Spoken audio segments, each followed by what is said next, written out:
ఇదే కదా నీ కథ, ముగింపులేనిదై సదా సాగదా. ఇదే కదా నీ కథ, ముగింపులేనిదై సదా సాగదా. నీ కంటి రెప్పలంచున మనస్సు నిండి పొంగిన ఓ నీటి బిందువే కదా నువ్వెతుకుతున్న సంపద. ఒక్కొక్క జ్ఞాపకానికి 100 ఏళ్ల ఆయువుందిగా, ఇంకెన్ని ముందు వేచనో అవన్నీ వెతుకుతూ పదా.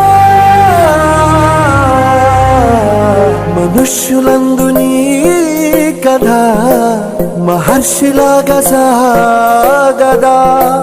మనుష్యులందు నీ కథ మహర్షిలాగా సాగదా.